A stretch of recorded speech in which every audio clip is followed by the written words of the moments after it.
Hoolaa qabu. Dhimma jaartii waan ta'eef booda dhumara seentani. Sabriyyee ammaan deebisi.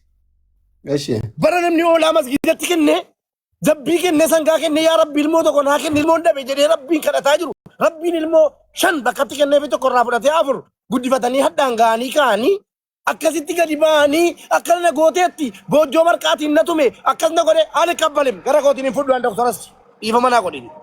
Sammuun na dideeraan dhageesse kaleessas dubbataan ture bakka ta'etti hin argine har'a sanuman dubbadha. Araaramanii dhageessa xiiqii dhiisanii ijoollee kana kaleessa doktor gaafa manni koo gubatu yaadatta gaafati maslaalii fiddee dhuftu mana lammaffaa san maalirran ture quba qabda miti taa'ee kadhaa jaraarra ture birrii viizaa sana dhaggeeffadhu doktor dhageesse birrii viizaa sana jaraa kadhachuutti laa gaafa manni gubatu geemii taphachiisaa turte osoo leencoo dabretu manni ta'e gubate soba geema xumureen siifaniin gastiira galfadhee taa'aara manni gubate na jala gidduu sana wallaahi billaahi imma amaaniif imma haadha shanee fi abbaa shanee kanaaf Kaanaadaa kunoo yaadatti jirtidha. Kaanaadaa birrii funaanaa turre. Na yaadadha Maarqosfaa birrii walitti qabee waliin qabamee minaamin waadanuu jira. Uummannis agalatoomu ishii jedhee birrii kenne. Amma uummata kanas gaabbisiisuuf deemu ijoolleen kun. Kanaaf gaafa sana nama caalanii wayiin caalanii jenna miti kan namni waan qabu irraa waan guduunfate irraa kennaa ture doktor. Ijoollee kanaaf nuyyuu gatii amma kana kafallee jarri immoo haadhaaf abbaadha waan ijoolleen kun taatu hin beekamu. Si galee ammas ciniinnadhaati bucuu si nafe ijoollee kana achi baafadha siifan qiyaamaan gadi bu'ee jinniin gadi bu'ee dhugaa jirtu sitti makonoo doktora sitti guutu ati kayroorraa yoo amaanii jiraatin qoy nan dubbadha dhiifama. Ana akkasitti dhugaa kiyyana jala awwaaluu jirtan hin dhugaa kiyyana jala. Wallaahi rabbina awwaalu wala fi dhugaa maana ati asitti dhugaa qabda ishii dhugaa qabda. Lakkii warabbal kaabaa amaanii dhaggeeffadhu siifan amaanii siifan kilmaa tokko arrabni koo hidhamu. Sitti namni wanti jedhu hin jiru haasa'ee geeffatee inni bu'ee miti na dhaga'e. Hin deebi'a eessa bu'aa hin deebi'a amaan hin deebisa. Mucattiin nama kabaji. Mucattiin nama kabaji. Doktor. Mucattiin usi. Waan ani isinitti dhaggeessisu na dhaggeeffatu. Usi dura. Usi nama ni kabaji mucattii. Siifan. Rabbii kelle qorraafi bokkaa keessa hojii nagee gaafataa ture abbaa manaa keessa soote. Dhukkubarraa dhufe jechuudha. Doktor Asli waa tokkitti sitti mun yaada. Isinitti mul'anne nama dhufee ragaa isinii ba'e isin akkamitti irraa shaffanuu barbaaddan nama dubartii. Waa'ee warratti hin galle waa'ee warratti hin galle. Waa'ee fuudhuu dhabuu sanii miti barsiisi. Obboleetti inshaallah fuudhee yoo jedhe hiree ijoollee kanaan laalsooti. Waa'ee ijoollee dubbataa irraa boodaan taakee dibittee rumtee amaanitti mubaarik geessee si darumti. Dhageessaa karaa biraatiin dhufte immoo tasgabbaa'ee na dhaggeeffadhu ana obboleessa keeti. Dhaggeeffadhu doktor. Waa'ee puchuu amaan siifanii ilaalaa. Amaan siifanii ilaalaa warra irratti fuudhe taanaani yeraasu guddaa inoon jedhan immoo ana yaada kooti barla dhageesse guddaa isaati. Mucaan kun immoo haati shanee kun ijoollee kanatti gatii kafalteetti ijoollee kanatti dhiisi ija rabbinaa kenneen kana arge doktor. Mana hidhaatti deddeebitee isa siin ifatamaa anu dhaqee ifatamee doktor. Mucaan argee tokko wajjin dhaqee ilaalee ifatamee hagan dhaqee gaabbee dhaqee ilaaleeni amaaniin jaalachaa'eenis gatii guddaa kafalan ijoollee kanaaf jedhu kun. Abbummaan amaan ijoollee kanaaf kafale guddaadha. Haadhummaan siifan silaa waa'inaadhaan dubbatamu. Waa'inaadhaa gonkumaa hin madaalamu amaanii walitti madaalu kan siifan. Erga hadha gaaniin jedhe waa tokko weensitti magala. Doktor siifan ijoollee kana fudhattee gara Kaanaadaa deemtu hin jiru biyya Ijipti keessatti jala muriiti. Tokko qabadhu.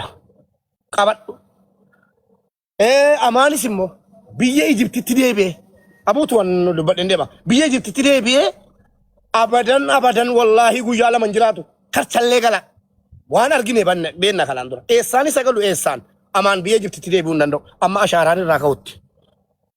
Baaftuun jiru maa inni ijoollee kana dhamaasuu dhiisanii ijoollee kana of qabanii amaanis yoo fuudhe yaa siifu dhaggeeffadha yoo fuudhe dantaasaati jedhiiti ciniinnattee adda keessa ijoollee keetiif. Ijoolleen kee kun ijoollee qalbii miti. Ijoollee namni bakkeetti hawwudha. Erga haadhummaadhaan gatii kanatti kafalte ijoolleen kee kun gara Kaanaadaatti achi baanu babooleem. Birrii kaa ispoonsaraa sana yoo jala jiraatte Abdul uummata Oromoo irratti asitti kenne kunoo Dr. Asliin ni jira. Siifanittis hin kennamu. Amaanittis hin kennamu. Yoo ijoolleen kun hin baane wallaahi wallaahi tillaahi seeraanis sir ummata irrattis isin hin gaafadha jechuudha. Maallaqni kun maallaqa uummanni Oromoo ispoonsaraa kennedha. Lasii bana eessatti ijoolleen itti nabaatu. Yoo abbaaniif haati wal xiiqii waliin qabanii boqolan bisuu barbaadan ijoolleen itti nabaatu birriin siifan itti kennamu hin jiru. Birriin sun mormanne itti malee birriin amaan itti kennamu hin jiru. Kan ijoollee daa'immaniiti.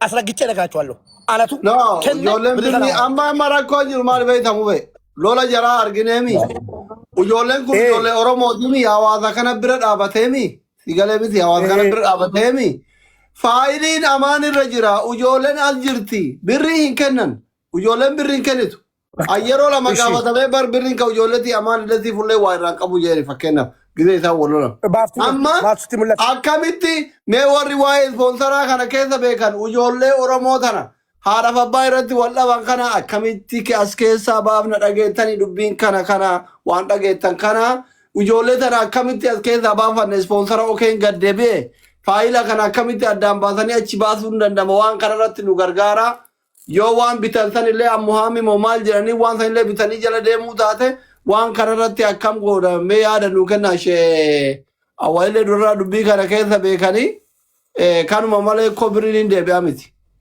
Miuti ra jirta. Kay Dr. Asli yaadamu atamma qabatten qabaddenis. Yoo ijoolleen bahu ijoollee kana hiree jaraan gubnu gatii barbaachisu uummanni ammas hin godha kaleessa gargaaraa ture. Ijoolleen akkamitti baatii irratti mari'achiise obboleessa koo anasiin jedhe. Lamman jaraayyuu erga jarri waa'ee ijoollee jaraa wallaalanii gatii ijoollee kanaa baasan dagatanii nummoo gatiitti kafalleen dagannu gatii ta'eef waa'ee ijoolleetii yaadan lakkii xiiqii waliin qabnee jirra as gorrachuu gorra yoo jedhame haga mootummaan ijoollee kana harkaa fudhachuu goona nagaatti. Mubeen illee na arrabsu akkasitti dhugaa kiyya dubbachuu osoo hin taane na arrabsu laala akkasitti wallaahi laala mee takka mee waa dhageeffatu illee bara dhufillee dhageeffadhu amma dhimmi kun dhimma takka bara dhageeffadhu dubbata jaraatti kenna kararra zikaaya dhageeffadhu kararra zikaaya dhimma keetimi na dhageeffadhu karama simaafi hin dubbatta sabboon afaan takka qofa na dhageeffadhu hin dubbatta dhageeffadhu dhimmichi na laalsiifu akkami nuti karaa kamiin lallabeeytaa dhimmi akkuma biluu asitti bisan dhimma keeti miti nu yaachisaa jiru dhimma amaanillee miti isin lamaan feetan araarama feetan hin araaramina dantaa keessani ilma sabiyyii maleekaa waan beeyne zambii hin qabne isin lamaan jiddutti dararamaa jirtuu kana nu yaachisanu sigalee ati miidhamte amaan miidhe siifuun miidhee keessa jiru nuti ilmaan keessan kana erga inni biyya galee deebi'uu ergan barbaanne ati erga keeniyaa deemuu hin barbaanne fedhu haa fuudhuu fedhu haa dhiisu ijoollee tun ati haadha ijoolleeti dhimmi ijoollee kee kanaaf dhimmi kee kun akkam tayuu qabaadha malee dhugallee yoo qabaatte dhugaa qabda masin jedhama inni biyya jira akka inni jedhu mana haadha isaa jira sitositti ilmaan wajjin rakkataa jira jechuudha dhugaa qabda sitti balleessee siin jenne porfaayilii si kayanna giddeellashim ayizosh ayaa ciraan dhiqishissu. Asli laal.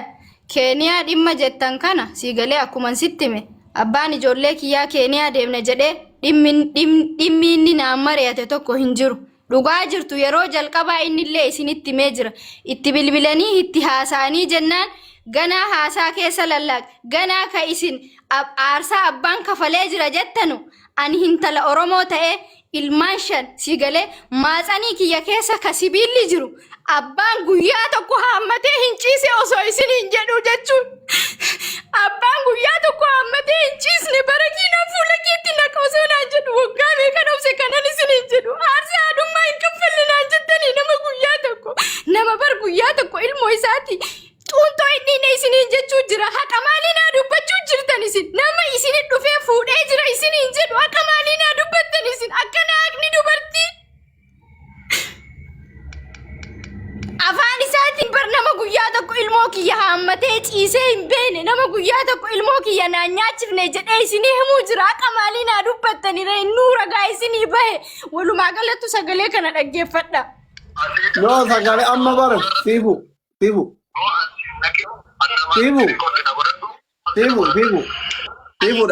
dhaggeeffadhu siifu na dhagahi Miusi godhee dhagaye. Nuti amma barka barbaa ishii ati miidhamte ummanillee argaara nullee hin argina ishii. Ati dubartiidha dubartiin miidhamtuudha dhugaadha. Ilmaan shankaratti baatte dhugaadha. Egereen ilmaan keetii kun maali ummanni kun yoo irratti si mari'atee furmaata si kenne wayyu. Jaarsaaf jaartii waan baay'ee waliin jedhaa dhoolanii. Ilmaan walirraan cabsitu waliin ajjeeftu. Jaarsi jaartirratti fuudhu waltumu walloluun siif amaanin haarawa baye. Akkasii shee awwal mo'een kun kan maqaaf maddeen jedhu dubbii kana jalqabarraa keessa beeytanii shee awwal manama biraati kun. Ka shee awwal hin fakkaatu.